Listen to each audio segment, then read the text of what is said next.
सहनाववतु सहनौ भुनक्तु सह वीर्यं करवावहै तेजस्विनावधीतमस्तु मा विद्विषावहै। ॐ शान्ति शान्ति शान्तिः। वक्रतुण्ड महाकाय सूर्यकोटि समप्रभ निर्विघ्नं कुरु मे देव सर्वकार्येषु सर्वदा। सरस्वती नमस्तुभ्यं वरदे कामरूपिणि विद्यारम्भं करिष्यामि सिद्धिर्भवतु मे सदा। गुरुर्ब्रह्मा गुरुर्विष्णुः गुरुर्देवो महेश्वरः गुरुरेव परं ब्रह्म तस्मै श्री गुरवे नमः। सदाशिवसमारम्भां शङ्कराचार्यमध्यमाम् अस्मदाचार्यपर्यन्तां वन्दे गुरुपरम्पराम्। श्रुतिस्मृतिपुराणानाम् आलयं करुणालयं नमामि भगवत्पाद शङ्करं लोकशङ्करं। समस्तजनकल्याणे निरतं करुणामयं नमामि चिन्मयं देवं सद्गुरुं ब्रह्मविद्वरं सद्गुरुं ब्रह्मविद्वरम्। ॐ पार्थाय प्रतिबोधितां भगवता नारायणेन स्वयं व्यासेन ग्रथितां पुराणमुनिना मध्ये महाभारतम्। अद्वैतामृतवर्षिणीं भगवतीम् अष्टादशाध्यायिनीम् अम्ब त्वामनुसन्दधामि भगवद्गीते भवद्वेषिणी। नमोऽस्तु ते व्यासविशालबुद्धे पुल्लारविन्दायतपत्रनेत्र येन त्वया भारततैलपूर्णः प्रज्वालितो ज्ञानमयः प्रदीपः। प्रपन्नपारिजाताय स्तोत्रवेत्रैकपाणये ज्ञानमुद्राय कृष्णाय गीतामृतदुहे नमः। सर्वोपनिषदो गावः दुग्धा गोपालनन्दनः पार्थो वत्सः सुधीर्भोक्ता दुग्धं गीतामृतं महत्। वसुदेवसुतं देवं कंसचाणूरमर्दनं देवकी परमानन्दं कृष्णं वन्दे जगद्गुरुं कृष्णं वन्दे जगद्गुरुम्। आज से हम लोग 17 चैप्टर शुरू करने जा रहे हैं। तो 17th जो चैप्टर है इसका नाम है श्रद्धा त्रय विभाग योग। तो श्रद्धा कितने तरह की होती है। हम लोगों ने 16 चैप्टर अभी खत्म किया। तो 16 चैप्टर में हम लोगों ने देखा था, आप लोगों के पास में गीता होगी, आप लोग 16.23 जो श्लोक है उसको देखिए। और वहां पर बोला, अर्जुन को भगवान समझा रहे थे कि यह शास्त्र विधि मुत्सृज्य वर्तते कामकारतः न स सिद्धिम अवाप्नोति न सुखम न पराम गतिम।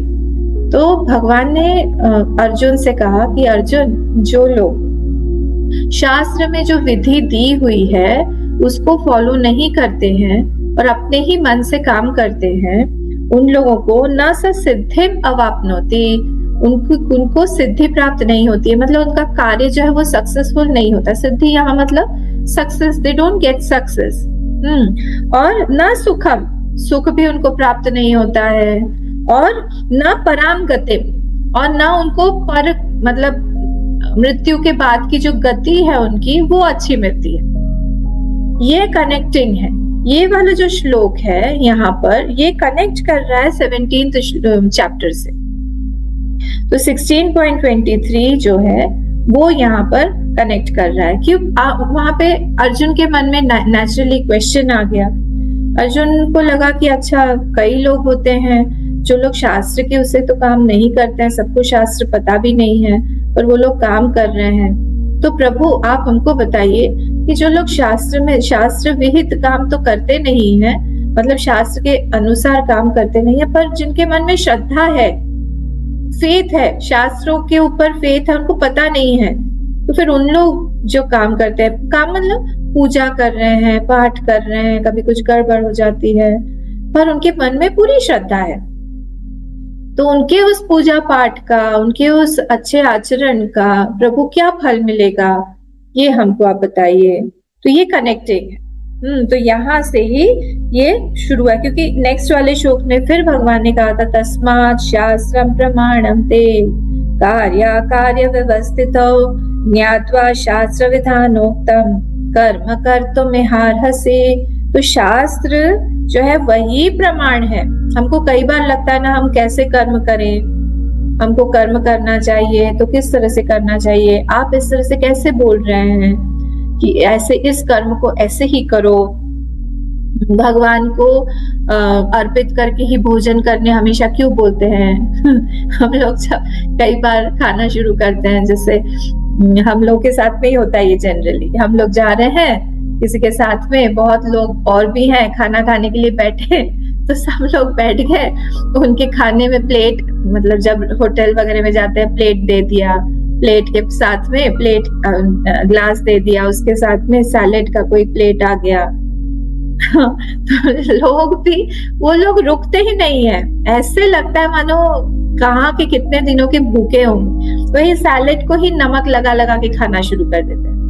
फिर जैसे ही मैं बोलती हूँ रुक जाओ, अभी हमने ब्रह्मार्पणम नहीं किया है, तो ओ ने ब्रह्मार्पण नहीं किया, तो पूरा थाली सजने के बाद में फिर हम लोग खाएंगे। ये किसने बोला है कि क्यों ऐसे करते हैं हम, कि हम भगवान को प्रणाम करके ब्रह्मार्पणम ब्रह्मावि ब्रह्माग्नौ ब्रह्मणोतम ये सब कुछ पढ़ के फिर खाते हैं?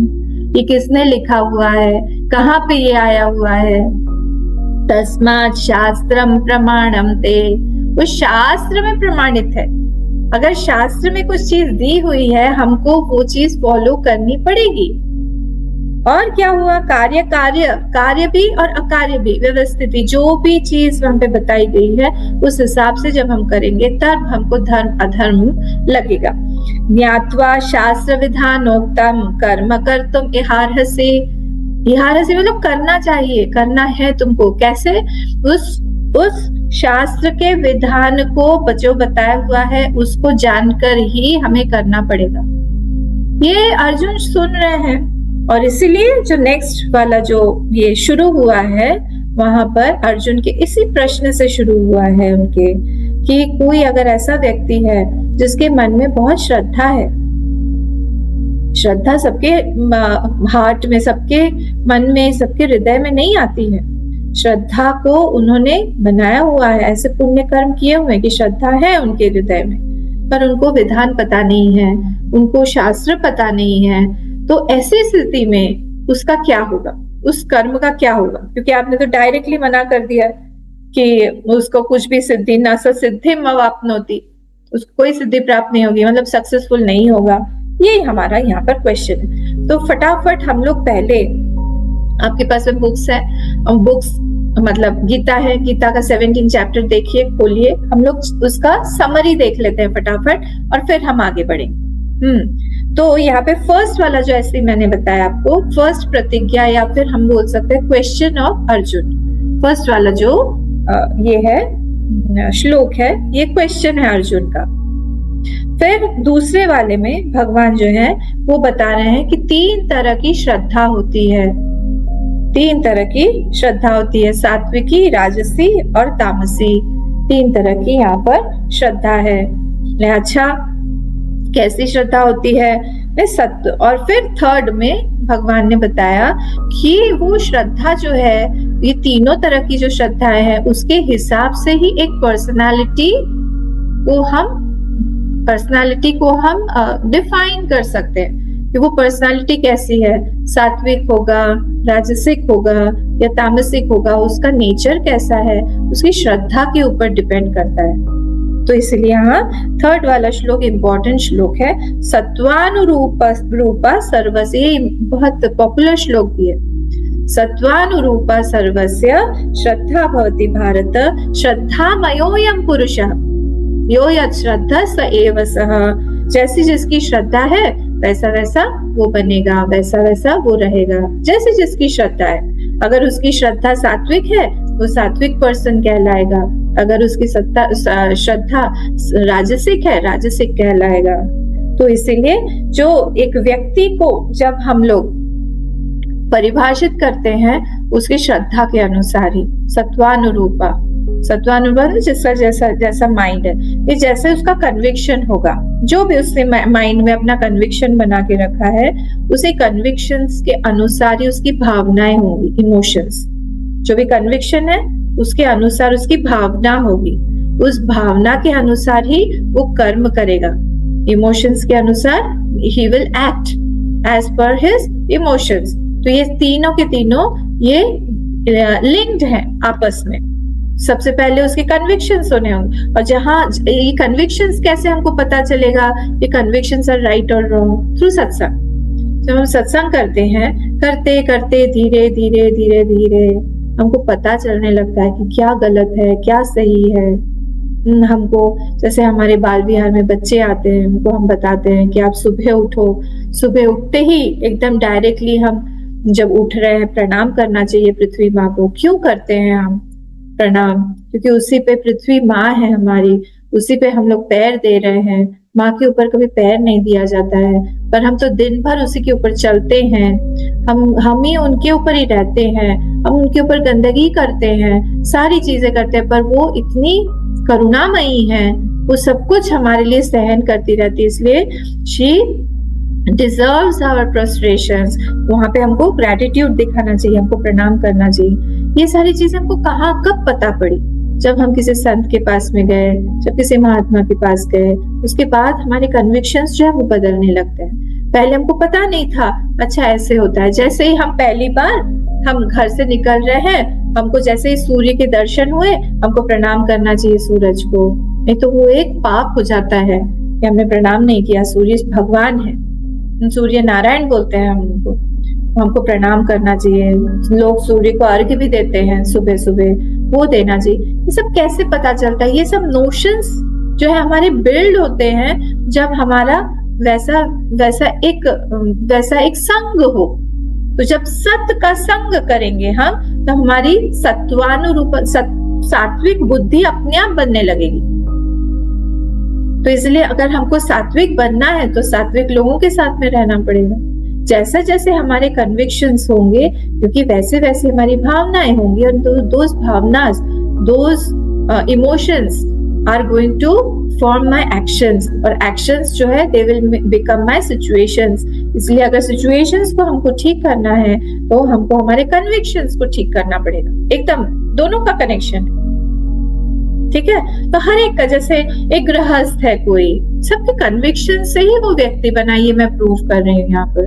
तो एक गृहस्थ व्यक्ति है कोई, उसको हमेशा यही लगेगा कि my family is my everything, वही मेरा धन है।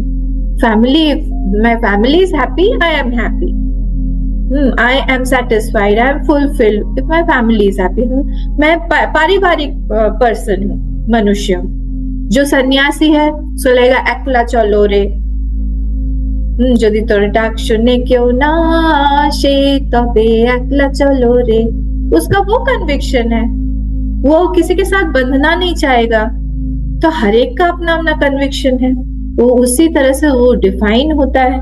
कैसा होगा? कोई संसारी व्यक्ति है, उसको लगेगा कि मुझे तो सिर्फ पैसा ही कमाना है, बहुत पैसा चाहिए, पैसे के बिना यहाँ पर सुख नहीं है, पैसे के बिना आपका सम्मान नहीं है।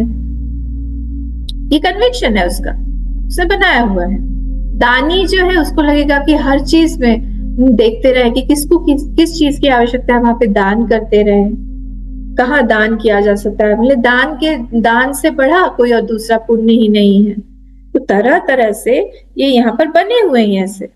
जैसे जड़ भरत का था, जड़ भरत के सेकंड लाइफ में जब वो मृग बन गए थे, उसके बाद में उनका एक स्ट्रॉन्ग कन्विक्शन बन गया था कि मुझे किसी से भी राग नहीं करना है, अटैचमेंट नहीं चाहिए। वो दूर खड़े रहते थे, गंडकी नदी में ही खड़े रहते थे, दूसरे हिरणों से बच के रहते थे, क्योंकि उनको याद था, उनका कन्विक्शन इस बार बन गया था। तो जैसा जिसका कन्विक्शन होगा वैसा ही उसकी पर्सनालिटी होगी। किसी किसी का होता है, जैसे हमारे गुरुदेव थे, हमारे गुरुदेव के जो गुरु हैं, परम गुरु जिनको हम बोलते हैं, उनका नाम है स्वामी तपोवन जी महाराज, आपको पता ही है। वो रहते थे उत्तर काशी में। हमारे गुरुदेव ने उनसे पूरी पढ़ाई की। पढ़ाई करने के बाद गंगा मैया के पास में जाके बैठ के चुपचाप बैठ के मेडिटेशन में बैठे रहते थे, और सामने हर हर हर हर हर हर हर करके गंगा जी बह रही हैं, और वो वहां पे मेडिटेट करते थे और गंगा मैया से आगे के लिए आज्ञा लेते थे। तो उनको सुनाई दिया कि गंगा मैया बोल रही हैं, जैसे मैं प्लेन्स में जा रही हूँ, बह रही हूँ, वैसे तुम भी ये गीता का ज्ञान, ये उपनिषदों का ज्ञान, ये सब जाके बहाओ, अभी लोगों की को जरूरत है। तो वहां पे उन्होंने जाके अपने गुरु को जब ये बात बताई, उन्होंने कहा कि कोई जरूरत नहीं, जैसे मैं यहाँ रह रहा हूँ तुम भी रहो। ये सब संसारी लोगों के लिए सब ज्ञान नहीं है, वो लोग नहीं समझेंगे, उस चीज का वर्थ मूल्य नहीं जानेंगे, इसलिए it is better you stay here only, मेरे साथ नहीं रहो। पर गुरुदेव इतने सत्य संकल्प के साथ में, उन्होंने उस दृढ़ संकल्प के साथ में उन्होंने उस चीज को कहा और अनुभव किया कि नहीं मुझे जाना है। तब तपोवन जी महाराज ने उनको उनकी परीक्षा क्या बोले हम, उन्होंने उनसे कहा कि ठीक है तुम केरला जाओ, केरला से थे दोनों ही, ने कहा कि तुम केरला जाओ पर पैदल जाओ, और जब रास्ते में जाओगे तो किसी से भी कुछ भी मांगना नहीं खाने पीने के लिए। क्यों? क्योंकि उनका ये कन्विक्शन था कि जो जिसने भगवान के लिए रास्ता छोड़ा है, भगवान के लिए रास्ता अपनाया है, योगक्षेमम वहाम्यहम, आपने जो बोला है वो आप करेंगे, अपनी प्रॉमिस आप तोड़ेंगे नहीं। इस संसार में सारे व्यक्ति प्रॉमिसेस तोड़ते हैं एक्सेप्ट फॉर भगवान। भगवान कभी भी अपना प्रॉमिस, अपना शब्द तोड़ते नहीं है। ये कन्विक्शन था इनका, तपोवन जी महाराज का। तो इस कन्विक्शन के साथ, और वो कन्विक्शन अपने शिष्य में भी उतना ही डालने के लिए उन्होंने उनसे कहा कि तुम खाना नहीं मांगोगे, तुमको मिलेगा वही खाओगे। और आपको पता ही है फिर क्या हुआ। 3 दिन बाद बहुत भूखे प्यासे थे, एक तालाब के पास में पहुंचे वो, और वहां से क्योंकि मांगना तो था नहीं, पानी पीने के लिए जा रहे थे। इतनी भूख लगी थी, पैदल पैदल आ रहे थे, थके हुए भी थे। पानी पीने के लिए जैसे ही वो गए पानी पीने के लिए, वहां से एक स्त्री दौड़ते हुए आई, चिल्लाई, पानी मत पियो, यहाँ का पानी मत पियो, जहरीला है।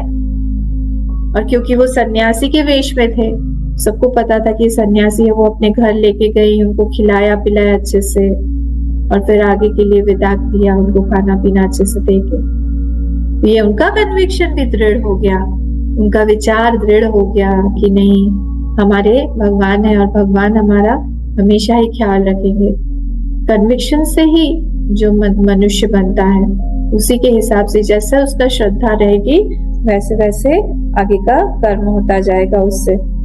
ठीक है, तो ये सत्वानुरूपा सर्वस्य, तो जैसा उसका कन्विक्शन रहेगा वैसे भावना, भावना से कर्म, कर्म से आगे की परिस्थिति। ये पूरा एक साइकिल है। हमें कहाँ पे ठीक करना है, हमारे कन्विक्शंस को ठीक करना है हमें। फिर 4th वाला जो आया, 4th वाले इसमें क्या बताया, ये भी यहाँ पर यज्ञ के बारे में बताया है, अबाउट यज्ञ, यज्ञ कैसे होता है। फिर 5th और 6th में क्या बताया, तप कितने तरह के तप होते हैं, वो तप के बारे में बताया कि तप भी जो होते हैं वो 3 तरह के होते हैं। ठीक है, कौन कौन से तप होते हैं, वो भी सात्विक, राजसिक और तामसिक, 3 तरह के तप होते हैं। फिर 7th श्लोक से लेके 22nd श्लोक तक, 7th से 22nd श्लोक तक उन्होंने 4 टॉपिक्स भगवान ने लिए हैं। कौन कौन से टॉपिक्स लिए हैं उन्होंने, आहार, यज्ञ, तप और दानम। आहार, यज्ञ, तपस और दानम, ये 4 टॉपिक्स लिए हैं, और चारों में उन्होंने अलग अलग सात्विक, राजसिक और तामसिक भेदों को बताया हुआ है। 7th से लेके 22nd तक। इसका भी मैं बाइफर्केशन बता देती हूँ। 8th से लेके 10th तक उन्होंने आहार बताया है कि आहार किस किस तरह का होता है, और एज साधक हम लोगों को जानना चाहिए, we all should know what to take in, वो आहार जो है वो कैसा होना चाहिए। फिर यज्ञ के बारे में उन्होंने 11th to 13th श्लोक बताया, 11 से लेके 13th श्लोक, और 14th से लेके 19th तक यहाँ पर उन्होंने तप के बारे में बोला है कि तप कैसा होता है, ठीक है, कितने तरह के तप होते हैं, कैसा होता है, सात्विक तप किसको बोलते हैं, राजसिक किसको बोलते हैं। तो ये तपस्या में उन्होंने मिनिमम 7 श्लोक्स को लिया हुआ है, यहाँ पर तपस्या के बारे में ज्यादा बोला है उन्होंने, तो 4 श्लोक एक्स्ट्रा बोले हैं उन्होंने यहाँ पर, तो 7 श्लोक्स उन्होंने तपस्या के बारे में बोला है। और 20 से लेके 22 तक उन्होंने दान के बारे में बोला है कि दान किस तरह का होता है। दान के बारे में हमें बहुत सारी शंकाएं भी हैं और बहुत सारे हमारे नोशंस भी हैं कि हम लोग के दिमाग में बैठे हुए हैं कि कैसा दान ऐसा होता है, अगर कोई ठीक ठाक यूज ना करे तो उसको नहीं देना चाहिए। बहुत सारी तरह तरह के हमारे मन में बैठे हुए, हमको पता होना चाहिए दान एक्चुअली किसको बोला जाता है। फिर 23rd से लेके 27 तक ओम तत्सत इति के बारे में बताया गया कि what is the meaning of ओम तत्सत इति। हम बोलते हैं ना लास्ट में ओम तत्सत, तो उसके बारे में बताया गया है कि क्या है ओम तत्सत इति। तो 28th में उन्होंने अर्जुन को का आंसर दिया है कि कोई भी चीज अगर श्रद्धा के बिना की जा रही है तो उसका कोई मूल्य नहीं रहता है, does not have a value. अगर श्रद्धा के बिना कोई चीज की जा रही है तो उसका कोई भी वैल्यू नहीं रहता है। ये हमारा समरी हुआ। अब हम लोग आगे बढ़ते हैं, हम लोग फर्स्ट वाले श्लोक में जाते हैं जो हमने थोड़ा देख लिया है, थोड़ा सा और देख। कनेक्टिंग मैंने आपको बताया था कि 16.23 जो है वो श्लोक से ही कनेक्ट हुआ है यहाँ पर, क्योंकि अर्जुन के मन में ये प्रश्न आया कि कभी अगर ऐसा हो कि कोई व्यक्ति जो है उसके मन में श्रद्धा तो है पर बेचारे को शास्त्र बताने वाला कोई है नहीं, या कभी मौका नहीं मिला, अपॉर्चुनिटी ऐसी नहीं आई कि कोई उसके जीवन में आए जो बताए, तो फिर क्या होगा? तो उसका जो भी वो करेगा, काम करेगा, उसका क्या होगा? मैं पढ़ लेती हूँ फर्स्ट वाला श्लोक, उसके बाद मैं मीनिंग बताऊंगी। ओम श्री परमात्मने नमः। अथ सप्तदशोऽध्यायः। अर्जुन उवाच ये शास्त्र विधिमुत्सृज्य यजन्ते श्रद्धयान्विताः तेषां निष्ठा तु का कृष्ण सत्त्वमाहो रजस्तमः। अर्जुन उवाच ये शास्त्र विधिमुत्सृज्य यजन्ते श्रद्धयान्विताः तेषां निष्ठा तु का कृष्ण सत्त्वमाहो रजस्तमः। यहाँ पर श्रद्धा के बारे में ही पूछा जा रहा है। श्रद्धा बहुत बड़ी चीज है। तो ये श्रद्धा के बारे में यहाँ पर कि हम अगर बोले, हम 3 कैटेगरीज अगर बनाएं कि कौन कैसे कैसे लोग होते हैं कि कुछ ऐसे लोग होते हैं कि जो स्क्रिप्चर्स, जो शास्त्र जानते हैं, जो लोग शास्त्र तो जानते हैं पर और वो फॉलो भी करते हैं। एक कैटेगरी ये हुई। एक कैटेगरी ये हुई कि वो लोग शास्त्र तो जानते हैं पर वो फॉलो नहीं करते, जानते हैं पर फॉलो नहीं करते। इसका मतलब क्या हुआ? जो शास्त्र जानते हैं पर फॉलो, मतलब श्रद्धा नहीं होगी उनकी, ऐसा होगा, ठीक है। और एक और ऐसे लोग हैं जो शास्त्र जो है वो नहीं जानते हैं पर उनके अंदर में बहुत श्रद्धा है, बहुत सारी श्रद्धा है, पर शास्त्र नहीं जानते हैं। तो इन तीनों कैटेगरीज में जो लास्ट वाली कैटेगरी है, जो शास्त्र नहीं जानते हैं पर उनको श्रद्धा के साथ कुछ कर रहे हैं, कुछ पाठ कर रहे हैं, कुछ पूजा कर रहे हैं, पर उनको अच्छे से विधि विधान पता नहीं है। हम मंदिर तो जाते हैं पर मंदिर में किस तरह से जाके क्या करना चाहिए, कभी हम पहले ही घंटी बजा देते हैं, कभी हम जाते समय बजाते हैं, कभी कुछ जो हम दूसरों को देखते हैं, जनरली ऐसे ही होता है, जो हम दूसरों को देखते हैं वही हम लोग अपनाना शुरू कर देते हैं। और हमारा अभी तो गूगल महाराज की जय, गूगल देवता ही हमारे पूरे गुरु भी बने हुए हैं। गूगल की आरती भी निकल गई, आपको पता है ना, गूगल जी की आरती भी करते हैं लोग आजकल। तो हर चीज में कोई कोई बोलता है कि मूषक के कान में जाके बताने से गणेश जी सुन लेते हैं, कोई कोई बोलता है नंदी जी भगवान के कान में बोलने से शिव जी सुन लेते हैं। तरह तरह की चीजें हम लोग भी देख देख के करते हैं। क्यों करते हैं? ये श्रद्धा है। सिंपल चीज यही है कि हमारे मन में श्रद्धा है, हम करते हैं। तो ऐसे ऐसे जो चीज है, इसको करने पर क्या होगा? तो यही क्वेश्चन है अर्जुन का कि अगर व्यक्ति के हृदय में श्रद्धा है पर उसको पता नहीं है विधि विधान, कई बार विधि विधान में पता नहीं होता, तब क्या होगा वहां पर? आप हमको ये बताइए। तो आप उसको क्या बोलेंगे? तेषाम निष्ठा तु का कृष्ण, उनकी जो वो निष्ठा है ना, उस निष्ठा को आप कौन से कैटेगरी में रखेंगे? उनकी जो वो पूजा है, उस पूजा को आप सात्विक बोलेंगे, आप राजसिक बोलेंगे, आप तामसिक बोलेंगे, आप क्या बोलेंगे? कौन सा वाला बोलेंगे? ठीक है, तो ये देखिए, ये सब गुणों के बारे में जो बोला जा रहा है, तो ये गुणों के बारे में 14वें चैप्टर में भी आया है, 17वें में भी आया है, 18वें में भी आया है, सब में गुणों के बारे में चर्चा हुई है। ये आज जो हम लोग नेक्स्ट वाला चैप्टर देखेंगे, उसमें भी गुणों के बारे में ही बोला जाए। उसमें तो बहुत सारा है, सात्विक, राजसिक, जो तामसिक, उसमें भगवान बुद्धि के बारे में बोलेंगे, धृति, ज्ञान, कर्म, कर्ता, आनंद, ये सारी चीजें बोलेंगे 18वें चैप्टर में। ठीक है, तो यहाँ पे अर्जुन जो है ये पूछ रहे हैं भगवान से, ये जो व्यक्ति जो पूजा करेगा, निष्ठा मतलब यहाँ पे उसका कर्म, या हम लोग बोले उसकी पूजा, उसका जो नित्य उपासना है वो सब, उसको आप किस कैटेगरी में रखोगे? कहा कृष्ण सत्वमाहो रजस्तमो, वो सत्व है, वो रजस है, या वो फिर वो तमस है? आप उसको कौन सी कैटेगरी में रखते हो प्रभु? ये यहाँ पर उनका क्वेश्चन है। आगे बढ़ते हैं हम। सेकंड वाला मैं पढ़ लेती हूँ।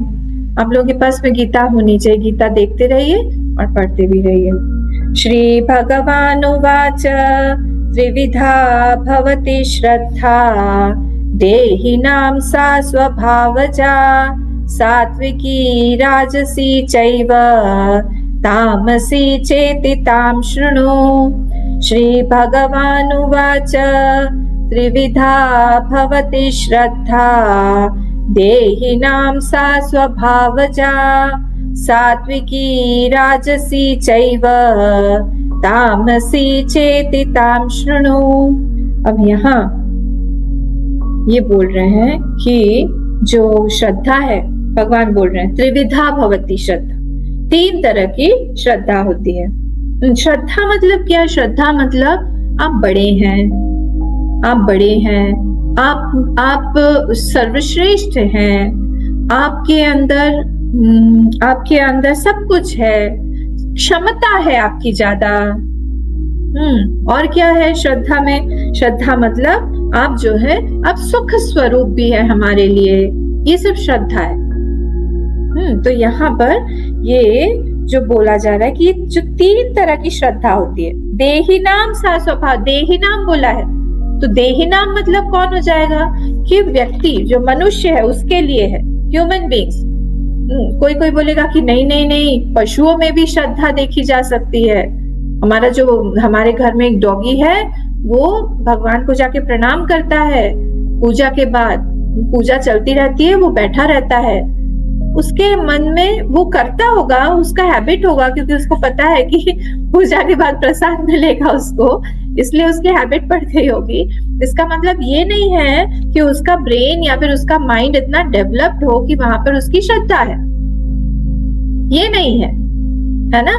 तो इसलिए यहाँ पर ये बोला जा रहा है कि देहिनाम, it is only for human beings, ये ह्यूमन बींग्स के लिए ही है और ह्यूमन बींग्स के लिए ही यहाँ पर बोला जा रहा है। ठीक है, कैसा है ये? यह स्वभावजा। स्वभावजा मतलब क्या है? So that is the nature. वो नेचर कैसा है, वो स्वभाव कैसा है? जा मतलब होता है जायते थी, स्वभाव, born from his own nature. तो कैसा है?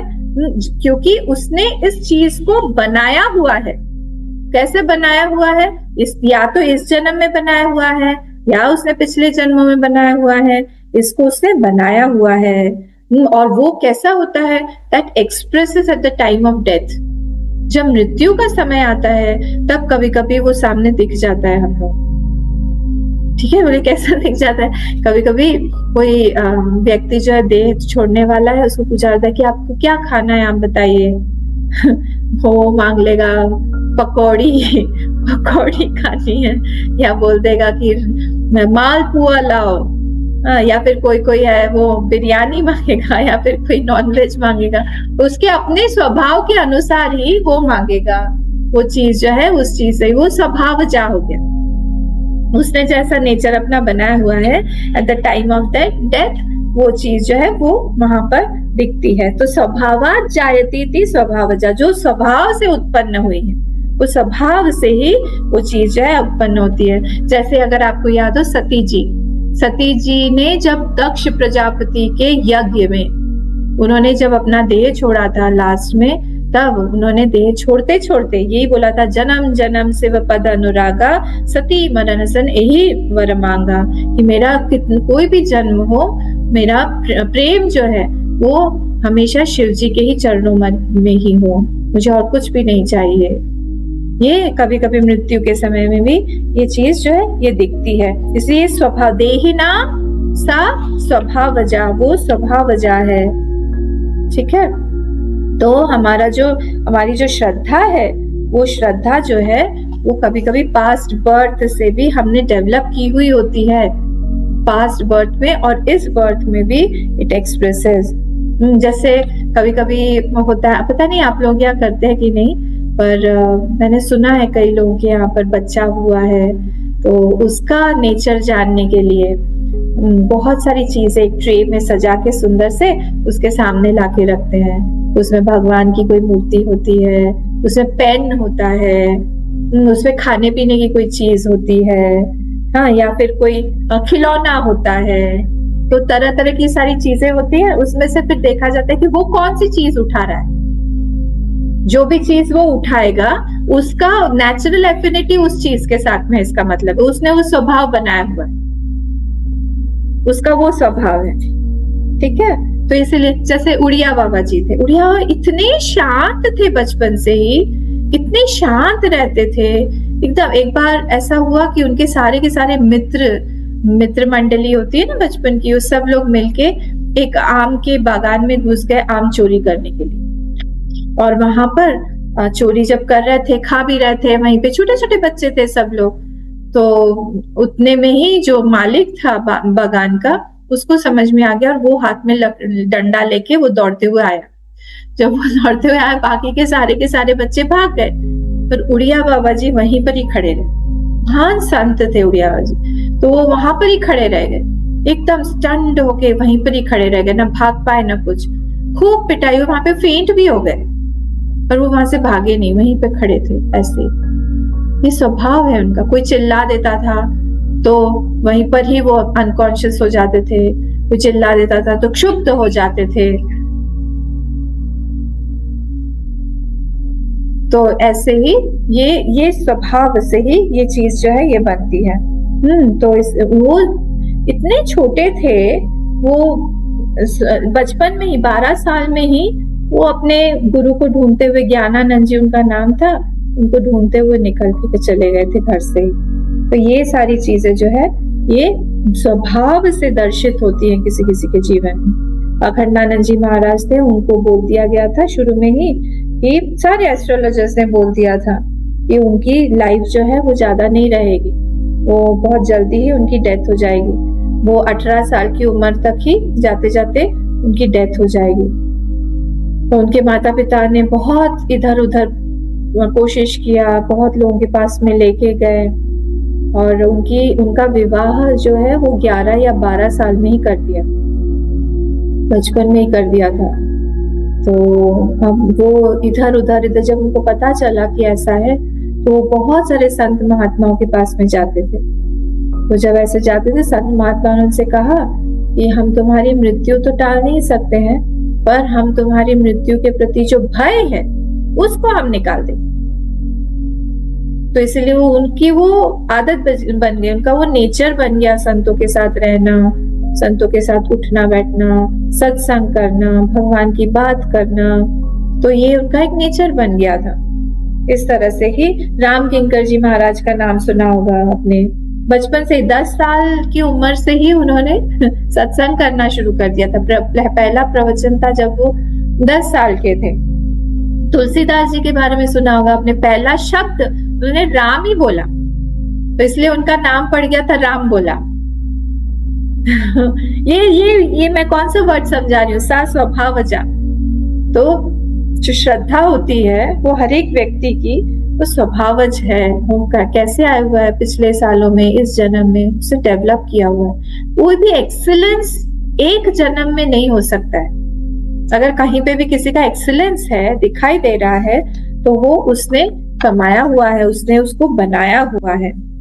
ठीक है, तो इसीलिए कोई कोई जो है उसको वहां पर बहुत ये रहता है कि वो गुरु भक्त है, बहुत गुरु भक्त है, चाहे कुछ भी गुरु बोल दे, चाहे उसको डांट दे, चाहे उसको इंसल्ट कर दे, उसको हमेशा यही दिखता रहता है, नहीं यहाँ पर उन्होंने हमारे किसी अच्छी चीज के लिए, अच्छाई के लिए ही बोला हुआ होगा, तो हम इनसे दूर नहीं जाएंगे। हम दूर अगर जाएंगे हम कहाँ जाएंगे, हम कहाँ रहेंगे।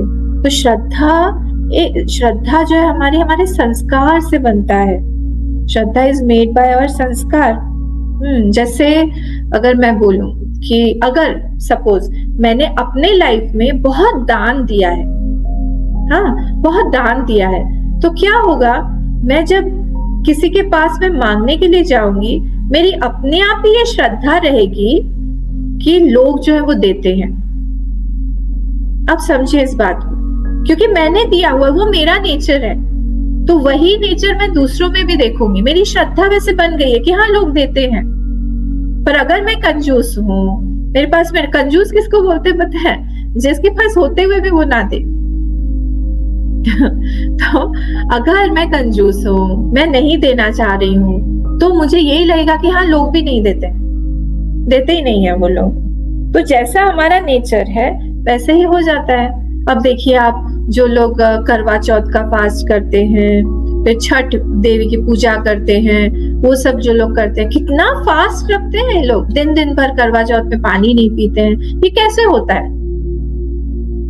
ये सब तो ऐसे इसी कारण से होता है क्योंकि उन्होंने वैसे बनाया हुआ है, अपने मन को उस तरह से बनाया। निर्जला व्रत करते हैं।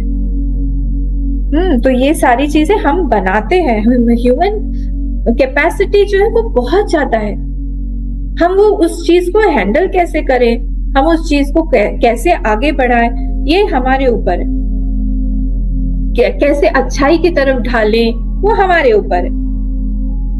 जब हम लोग पढ़ने के लिए जाते हैं बहुत बहुत एक फनी सी फीलिंग आती है जब हम लोग देखते हैं वहां पर अधिकारित्व।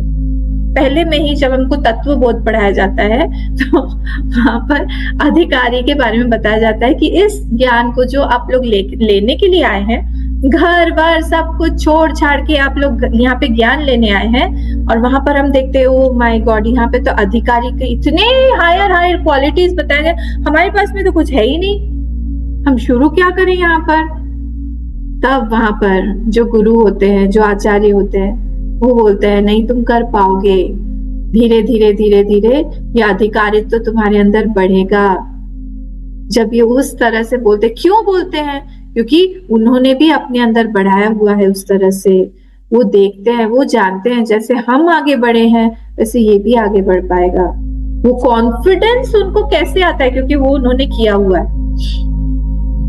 एक गुरु को शिष्य में कॉन्फिडेंस क्यों आएगा? क्योंकि वो भी सेम उसी रास्ते पर से आगे बढ़े हुए हैं, आगे चले हुए हैं। तो जैसे जिसका कन्विक्शन है, मैं यही यहाँ पे बताना चाह रही हूँ, जैसा जिसका कन्विक्शन है वैसा वैसा उसका एक्शन होगा। द्रोणाचार्य जी ने एक बार युधिष्ठिर जी की, सब सारे पांडवों को, कौरव भी थे उसमें, को बोला कि झूठ नहीं बोलना चाहिए, और झूठ नहीं बोलना चाहिए तो ठीक है, पर तुम लोग सब अपने अपने कॉपी में लिख के लाओगे 10 बार कि हमें झूठ नहीं बोलना चाहिए, हमें झूठ नहीं बोलना चाहिए, झूठ नहीं। तो सब लोग होमवर्क करके लेके आए एक्सेप्ट फॉर युधिष्ठिर। युधिष्ठिर नहीं लाए। तो युधिष्ठिर को अगले दिन पूछा कि तुम क्यों नहीं किया तुमने? तो कुछ नहीं बोले, नीचे सिर करके खड़े हुए थे। तो बोला ठीक है कल करना। फिर से नहीं किया उन्होंने, फिर उनको पनिश किया गया, उन्होंने पनिशमेंट भी लिया। फिर 5-6 दिन के बाद में ऐसे करते करते करते करते फिर उन्होंने लिखा। तो द्रोणाचार्य ने पूछा सबने लिख लिया, इतना इजी है, तुम कभी ऐसा करते भी नहीं हो, तो मुझे बताओ क्यों नहीं लिख रहे थे? तब उन्होंने कहा कि मैं झूठ बोलता था बीच बीच में, कभी कभी अपने आप को बचाने के लिए, कभी कभी कुछ ऐसा हो जाता था, तो इसलिए मैं कैसे लिखूं। जब मैंने प्रैक्टिस किया 4-5 दिन तक, फिर अब मैं श्योर हो गया कि मैं कर सकता हूँ, तब जाके मैंने इसको लिखा। ये उनका कन्विक्शन है, सबका अपना अपना कन्विक्शन है। अब अर्जुन का कन्विक्शन था कि भगवान जो है वही मुझे मदद कर सकते हैं। नारायणी सेना को उन्होंने ऐसे ठुकरा दिया, मानो कुछ है ही नहीं, कीड़े मकोड़े हैं। हम लोग होते तो नारायणी सेना के पास में ही जाते कि नारायणी सेना के बिना तो हम जीतेंगे नहीं। भगवान यहाँ बोल रहे हैं मैं अर्जुन अस्त्र शस्त्र नहीं उठाऊंगा, मैं कुछ भी नहीं करूंगा, तुम देखो मेरी पूरी नारायणी सेना अस्त्र शस्त्र से सुसज्जित है, तुम उसको ले लो। अर्जुन ने उनके तरफ देखा भी नहीं, बोले नहीं भगवान। उनका कन्विक्शन था। और उधर दुर्योधन हंस रहे हैं, बोले बहुत ही अच्छी बात है, नारायणी सेना तो मेरे ही लिए है, मुझे पता है। उनका वो कन्विक्शन है, भगवान ना भी आए तो क्या है, ये अकेले क्या कर लेंगे। तो सब लोग उनको मायावी समझते थे, सब के सब, भगवान बोल के तो कोई नहीं जानता था। अर्जुन का ये कन्विक्शन था। तो इसीलिए भगवान यहाँ पे बोल रहे हैं, क्या बोल रहे हैं कि जो जिसका जैसा कन्विक्शन रहता है ऐसा वो बन जाता है। किसी का सात्विक होगा, किसी का राजसिक होगा। तो सात्विक श्रद्धा मतलब क्या? सात्विक श्रद्धा मतलब होगा कि जो देव पूजा से आ रही है, अच्छे कर्म से आ रही है, उसने अच्छे संस्कार किए हुए हैं, है ना। किसी किसी का बचपन से ही भगवान की भक्ति में बहुत संस्कार रहता है, उसने पिछले जन्म में किया हुआ है। किसी का वेदांत पे बहुत निष्ठा होती है, कोई बचपन से ही अपने आप ही उसका मेडिटेशन होने लगता है। बैठेगा वो एक ही जगह पे बैठ के आराम से जब कंप्लीट कर लेगा। ये सब क्या हुआ? उसने पिछले जन्म में बनाया हुआ है। ये सात्विक श्रद्धा हो। राजसिक श्रद्धा मतलब क्या? ये लोग राक्षस, भूत, पिशाचगण इन सब की आराधना करते हैं, इन सब की आराधना करके करते हैं। कोई जो है वो संतों के पास जाता है, कोई यक्ष राक्षस के पास जाता है। अरे कई लोग तो साधु संतों के पास में भी जाके बोलते हैं हमको पैसा दिला दीजिए, हमारा बिजनेस ठप हो रहा है, हमारे बिजनेस को आशीर्वाद दीजिए, ये लीजिए हमारी चेकबुक, इस पे थोड़ा सा हाथ दे दीजिए, चेकबुक हमारे सामने, बैंक बैलेंस है, ये बैंक का अकाउंट है, इस पे आप थोड़ा हाथ लगा दीजिए। ये राजसिक श्रद्धा वाले, ये लोग राजसिक श्रद्धा वाले हैं। और तामसिक श्रद्धा क्या होगा? तामसिक श्रद्धा मतलब वो लोग पूरा श्मशान घाट जाएंगे, वहां पर अघोरियों के साथ में रहेंगे। हमारी थाली में सुंदर सुंदर फूल रहते हैं, दिया रहता है, अगरबत्ती रहती है, उनके इसमें स्कल रहेगा, वहां पर रखा रहेगा, खोपड़ी रहेगी, खोपड़ी से आराधना करेंगे रात में जला के। और विभत्स सीन सब होते हैं। डेड बॉडीज पे पूजा करेंगे वो लोग, तंत्र मंत्र इत्यादि से करेंगे। अघोरी होते हैं, नागा होते हैं, बहुत सारे तरह तरह के वो लोग होते हैं। ये सब तामसिक हो गया, ठीक है, ये पूरा तामसिक हो जाएगा। स्वामी नित्यानंद जी महाराज थे, वो 12 साल की आयु में ऐसे आकाश की तरफ ऐसे देखते रहते। ये सब उनका अपना था। कभी भी वो जैसे किसी एक गुफा में गए, गुफा में घुसते ही वहां पर मेडिटेशन के लिए बैठने के लिए वो गुफा में घुस गए, और वो गुफा जो थी वो फुल ऑफ स्नेक्स था, सर्प थे उस गुफा में, बहुत ज्यादा सर्प। तो क्या वो सारे, जैसे ही स्वामी जी घुसे अंदर, सारे के सारे सर्प जो है वो बाहर चले गए छोड़ के। जो सब पिछला उनके जन्मों का ये सब संस्कार है, ठीक है। तो यहाँ पर ये चीज यहाँ पे बोली जा रही है। कोई जो है किसी को बचपन से ही सारा गीता याद रहता है, पिछले जन्मों का है उसका किया हुआ, है ना। तो ये यहाँ पे बोला जाए कि 3 तरह की श्रद्धा होती है, सात्विकी, राजसी चैव तामसी चेति ताम शृणु।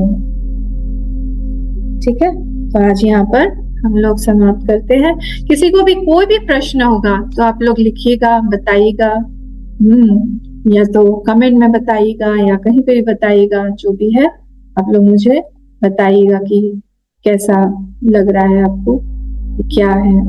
और क्या कभी आपको ऐसा लगा कि हमारे मन में हम श्रद्धा के साथ में कोई पूजा कर रहे हैं, अर्चना कर रहे हैं, पर हमें पता नहीं कि ये शास्त्र में कैसे किया जाता है?